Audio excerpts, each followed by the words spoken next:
Ladies and gentlemen, His Eminence Ambassador Professor Adrian Daisley. Wow, I don't know if I can speak after that introduction. Where city?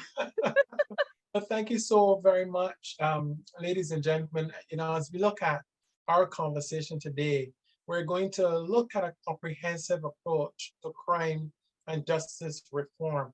And this is very close to my heart, not just from a sustainable standpoint, but it's close to my heart from the perspective that we need a new approach to justice in our society. It is crucial that we consider the complex intersectionality of identity and adopt an innovative strategic perspective as we move forward. And so, because crime and justice reform is not just an abstract concept, it deeply impacts the lives of individuals and communities around the world. Our current system often fails to address unique challenges faced by marginalized groups, perpetuating, inequality and also injustice. I think that by adopting a comprehensive approach that incorporates intersectionality reform and reimagination, we can have a change strategy. I am also a certified life coach. And because I'm a certified life coach, a lot of the work that I do with young people is about, now that you've reached here, how do you get from this point to the other in your life? To truly achieve comprehensive reform, we must recognize and address the intersections of race, gender, class, and other identities within the criminal justice system. Intersectionality, acknowledges that individuals experience multiple forms of oppression. At the same time, these intersections actually create unique challenges, challenges and disadvantages. By understanding and incorporating intersectionality into our reform process and efforts, we can ensure that no person, is left behind or is unfairly treated within the criminal justice system. In order to achieve comprehensive reform within this system, it is crucial to recognize and address the issues that make us human, the things that make people look down on us or look at us in a way that is not very untoward. Class, where we were born. Some organizations don't operate or transform specific places because of where they're located. And earlier in our discussion, we've had some amazing speakers who've touched not only on the intersectionality of crime and justice, but it also looked at how do we as a people take responsibility for our society. Our guest Antonio said, it takes a village to raise a child, and it doesn't matter what that child or who that child is, whose parent that child is, what challenges that child has. When I was in Brazil, one of the things that touched my heart a lot is that we worked a lot with autistic children. And because I also taught English there, life skills and English. And one of the things that one of the grandmothers said to me is, she said, I don't know what you did to cause him to connect with language, because by the end, he was actually interested in learning English, was speaking to the teachers at the college. And this is small beginnings, because I was a Caribbean guy living in a country where I didn't speak the language officially. And to overcome a lot of those challenges, one of the things that I found is that the resilience that I learned in my country, in the difficult environment that I grew up in, actually taught me how to stand up, how to speak up, not just for myself, but for others. And so I think by comprehending and integrating an intersectionality into our reform efforts, we can guarantee that no individual feels ostracized or feels separated because of classism or where they are. The concept of intersectionality was first introduced by a legal scholar, actually, Kimberly Crenshaw, in the late 1980s. It highlights how multiple dimensions of person's identity, such as race, gender, class, sexuality, disability, and more issues that weren't raised, interact and intersect and shape the experiences and opportunities of each individual. I also would like to say that, when examining crime and justice in society through an intersectional lens, it becomes evident that certain groups face disproportionate levels of discrimination, bias, and disadvantage. For example, Black women may experience a unique set of challenges that stem from both their race and their gender. They may face racial profiling, discrimination, as well as gender-based violence and inequality.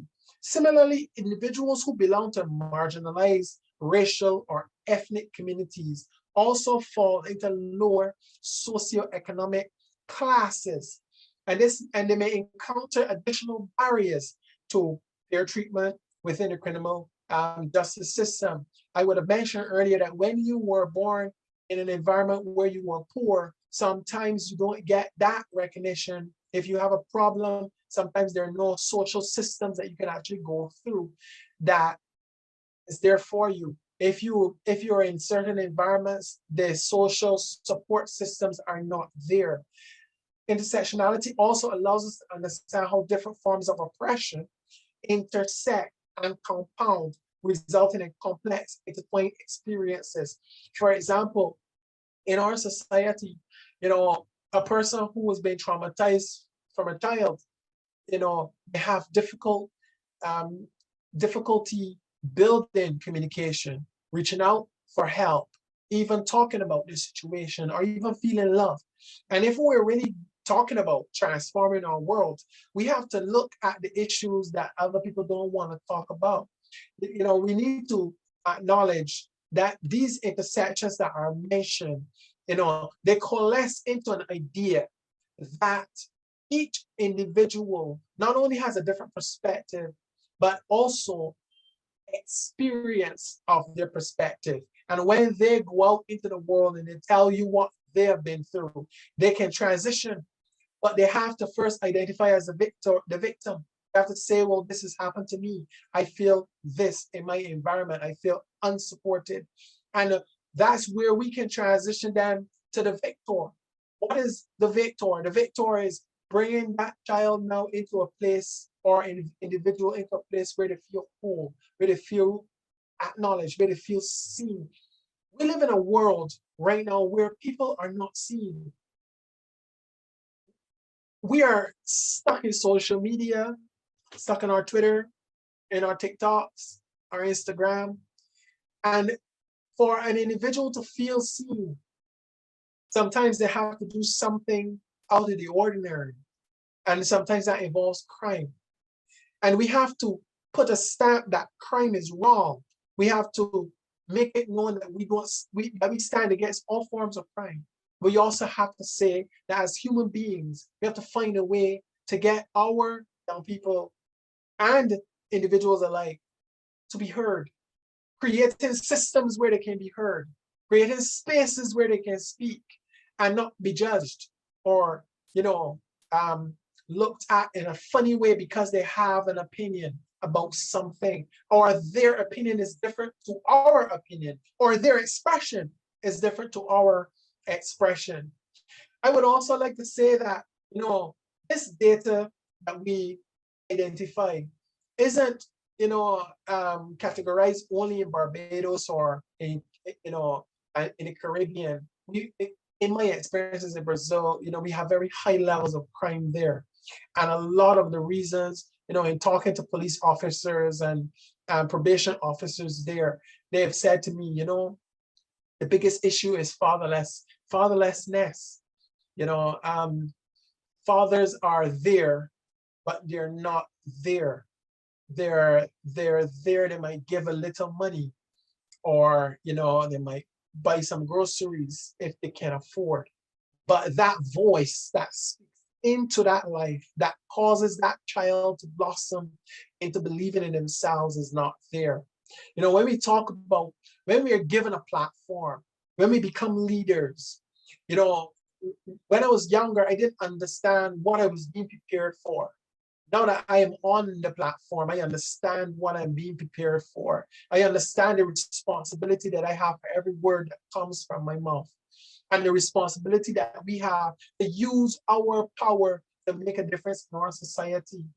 I would also like to say that there are systemic biases and discriminatory practices that must be stamped out. That before a person who has offended is found guilty, they're already classified as guilty because of the color of their skin or because of where they live. We have to really be honest about the reality of the situation that we are faced with. It isn't just in a Caribbean context, it's a global issue.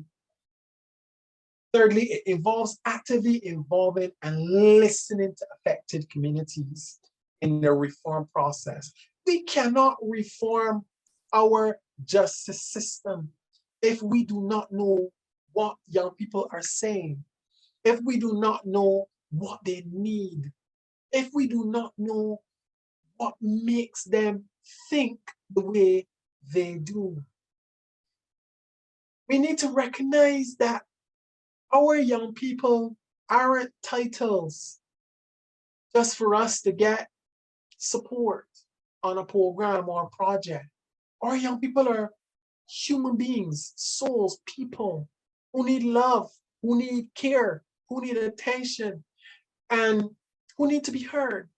Furthermore, when we talk about intersectionality, I want to say, that when we embrace this concept in our understanding of crime and justice, we can foster a more equitable and just system. We don't want the system to only be just, but we also want it to be equitable. We want it to be accessible. We have a good justice system, but is it accessible to everyone, regardless of their class in society? That's the question. Through comprehensive reforms that consider this concept, because we're looking at it through an intersectional perspective. That's what I'm offering today as a course. Our world, we are not here for us. We are here for them. We go through experience, transition, learn, we grow, we build for them. And when we understand that we're doing it for them, that's when our lives begin. Our lives begin when we realize that it's not about the polls.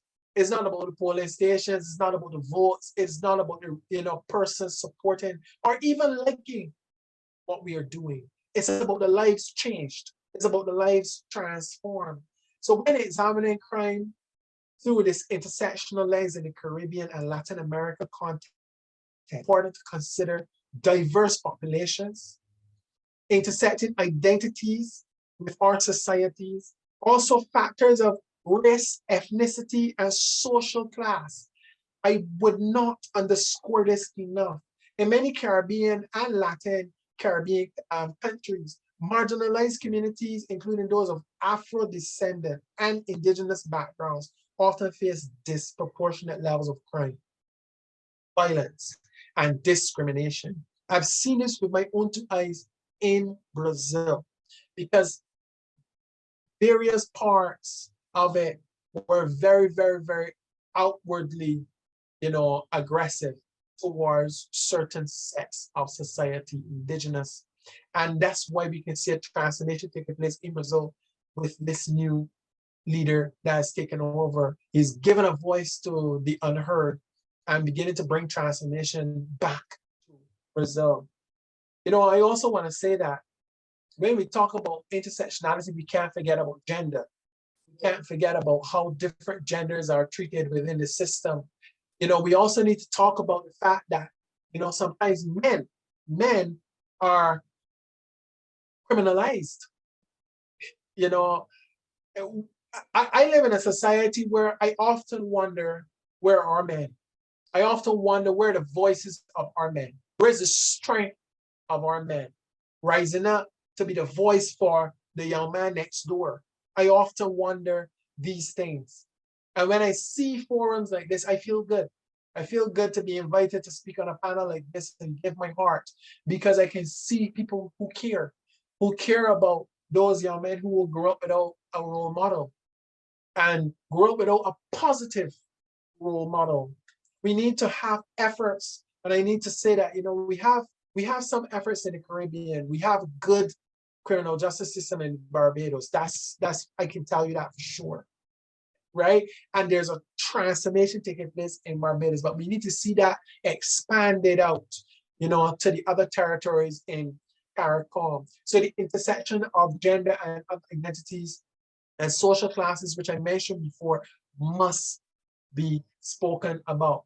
I also want to say that efforts to address these in the region of the Caribbean involve implementing comprehensive criminal justice reforms, promoting community policing strategies, which I am very, very big on, strengthening law enforcement capabilities, giving them resources, and also training and development is important, because when you are accused of a crime, sometimes you are treated as if you are a criminal before you are even given an opportunity to share your side of the story. And that is a cultural thing. Crime, when you are in a particular environment, you have to be very careful what you say. You should not be afraid. You should not have to be afraid of your legal system. You should not be afraid of your police system. That's there to protect you. And so we need to bring some positive reform to our justice system. Social, economic development initiatives aimed at reducing poverty, inequality, and social exclusion also play a role in these reforms that we're talking about. We use our brains. We learn. Why do we learn? We learn so that we can teach. We teach so that we can transform. We transform so we can build. We build so that we can have a legacy. It is important to know that specific statistics that I mentioned earlier and these data sets, are recommended by official websites, all right? And so they're not out of my head. Things like the United Nations Office on Drugs and Crime, all right? The Organization of American States and the Caribbean Community, which is CARICOM. It takes me into my last point. We need to focus on overcoming systemic flaws. Reform is a crucial aspect of this transformation that, Margie Beasley would have raised within the context of this conference. It requires us to critically examine the flaws, biases, ingrained in the system, that are built into the system, that are supported by the system, that are fed by the system, that continues to give life, that comes from the system. Criminal profiling, racial profiling, because of where you were born or where you live. We need to make sure that there's justice that is equal and accessible to all. So the role of government and psycho-spiritual leaders is important. We mustn't talk about change only in the context of, well, you have to go to church to change. What is the church doing to change society? What is the church doing to impact society? There are a lot of programs that churches are doing, but we need to marry the church with civic responsibility and hold them accountable. Hold the leaders accountable. They're all leaders. We are all leaders. We should be accountable for our actions. We are not placed here to have a voice and not use our voice. The role of governments are both strategic from the perspective of creating strategies that transform with policy, but governments also can be role models. How many of our young people can look at our politicians and say, I want to be like him, I want to be like her? We say, Our young people say, I want to be like that rapper, I want to be like Jay-Z, or I want to be like Beyonce. But why are they not looking at us and saying, I want to be like him, I want to be like her? Because unfortunately, and this was raised earlier, crime is something that is supported in certain spaces, accepted in certain spaces, normal in certain spaces. We need to make crime what it is. Crime. Call it what it is. You know, a larger portion of crime is committed by blue collar crime. Persons who wear suit. When you have guns coming into a country, sometimes it's the people who wear the suits who have access to the ports. Let's talk about the reality of how are we going to transform our world if we keep our mouths shut, if we don't put policies in place, if we don't use the authority that we've been given to transform our world. I also would finish by saying that as the governments play a crucial role in shaping, implementing policies and laws, and to govern the criminal justice system, it has the power to also enact legislative changes that can address systemic flaws that I mentioned earlier, and some specific roles of government in crime and justice reform can include policy development. Governments can develop policies that promote fair, evidence-based practices within the criminal justice system. This also includes establishing guidelines for law enforcement, sentencing, rehabilitation, communication with persons who committed a crime between the law enforcement officer and the individual, the parents, the person who is the mediator. Also, resource allocation. Governments can allocate resources to support initiatives aimed at young people, aimed at civic organizations in the society that actually has the grassroots ear that can connect with the young people and also have the respect of the young people as well. Governments can also hire life coaches, empower life coaches, and give them the resources that they need so that they can help their community. Governments can also collaborate and coordinate. If they don't want to release the power, they can actually coordinate the effort. And we can supply the manpower. They can give us the policy. We can come up with a plan. But we need to bring change and transformation. Enough talk. This forum is for us to talk about how are we going to do it. We have conversations about what is going on, but what are we going to do next? What's the next steps? And so all that I am adding is adding to what has been said, already. Oversight and accountability. Governments have the responsibility to ensure that criminal justice system operates fairly and transparently. Not just fair, but transparent. We have to have a system that we look at them and compare them to a standard and say, you've not done your part. You've not kept the promise. You've not done what you said you will do. And these are, this is the ways you can actually make it up in our society. I believe that we have the power, we have the tools, we have the resources, and we have the manpower, and we have the people. And if we can come together, we can make a significant difference in our world. Thank you so very much, everyone.